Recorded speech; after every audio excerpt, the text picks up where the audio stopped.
This is a very special night. You've both put your trust in the matchmaker, and after a few phone calls and numerous texts, you're ready for that all-important first date.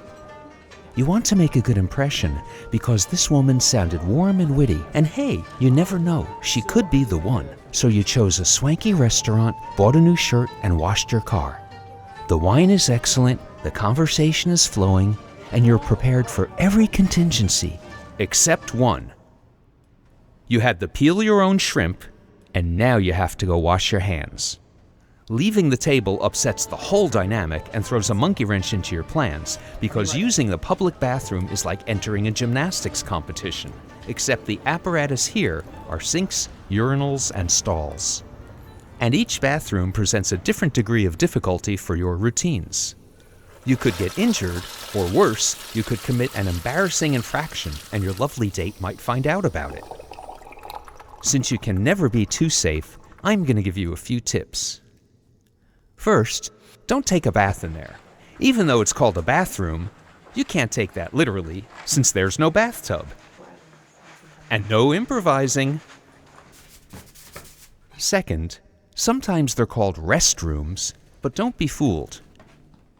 Even if you've taken hygienic precautions, it's inappropriate to rest in there. The name men's room is a little better.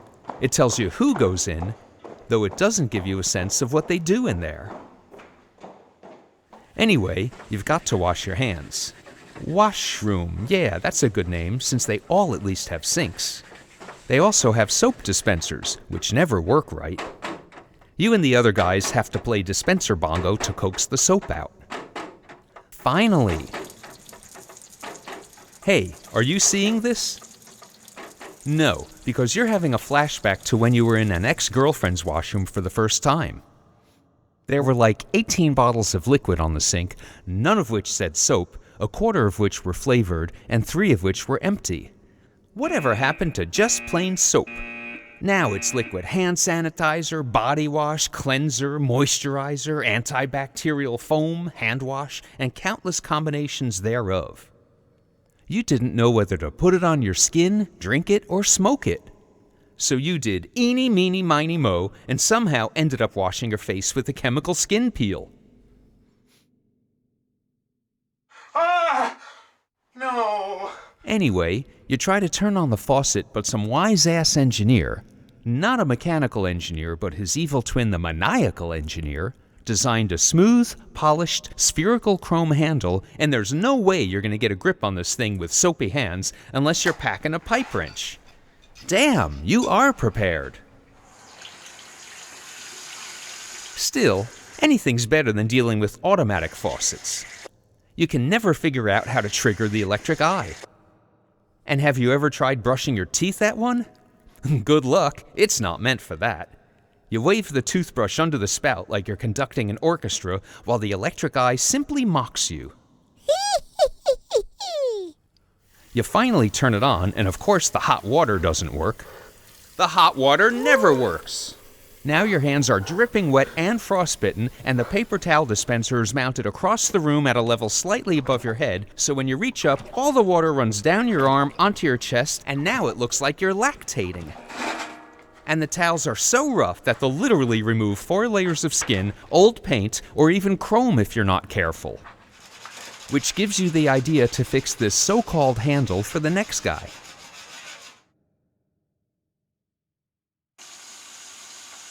As for urinals, note the privacy dividers in this ideal configuration. Compare and contrast that to this far less than ideal example, the trough, found at sports arenas and county fairs. Talk about a piss-poor design. Frankly, the only thing more primitive would be trays of cat litter. As if you're not uncomfortable enough taking a whiz in the same room as strangers, try it under enough fluorescent lighting to perform an appendectomy while standing shoulder to shoulder with these big biker types. You'd have to tie a knot in it and just go back to your seat. As you know, there are myriad rules of etiquette governing urinal usage. For example, there's a whole chapter on avoiding eye contact.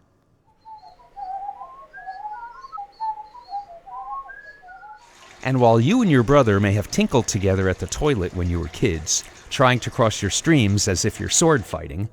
Please, don't even think of trying it here. On guard. I mean, you don't even stand next to another guy unless all the other urinals are taken, right? Let's say there are 5 urinals, and when you go in, there's one guy way down at the far end, because of course, that's the best spot, farthest from the door. You don't really have a choice. You have to take the one closest to the door. Another guy comes in and has got to take the middle one, and both you and the first guy are glad he does, because if the new guy took any other one, not acceptable. Of course, if you're the rebellious type and there's just one guy in there, park it next to him and break the ice by singing some show tunes. Oklahoma, where the wind comes sweeping.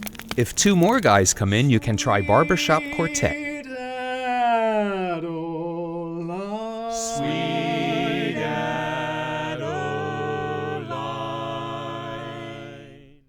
Okay, hypothetically, what if, as you're doing that final bladder push, your intestines send a signal warning of an impending movement, so you'd like to go directly from the urinal to a stall? For extra credit, is this allowed?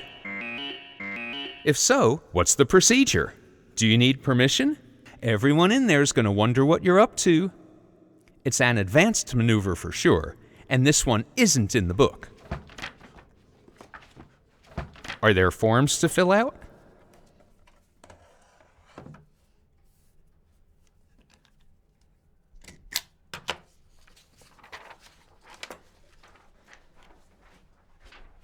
Anyway, while I've gone off on these tangents, you've been trying to air dry your shirt and have been giving your date progress reports.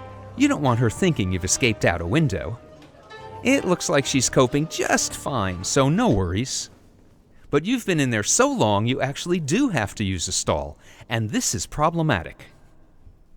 Not as problematic as using porta-potties, or those tamper-proof and privacy-proof stalls at the park, or this foreign one for which you'd have to watch an instructional video to learn how to use. Still, conditions have to be absolutely perfect. For example, you go into a stall, and if the last guy didn't flush, you go out and check the other stalls.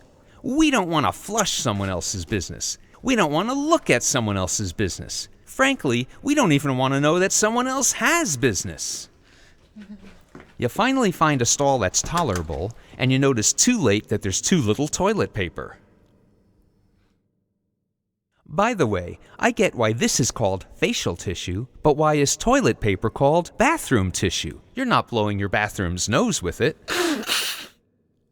And if toilet paper is good enough to be labeled facial quality, right? You've seen Madison Avenue at work.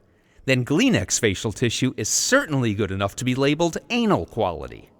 Anyway, you know the rule. Never, ever speak to a guy if either of you is sitting on a toilet. So, you only have one option left. You run out to grab some of those 60 grit paper towels near the door, but your pants are still down around your ankles, and you slip on the puddle from the leaky soap dispenser, crash through the doorway, and slide on your naked butt all the way back to the table. Though this wasn't the type of first impression you were hoping to make, this lady is totally cool about it. You're funny. Can we do this again tomorrow? She may really be the one after all. Just don't ever leave her alone with the menu again.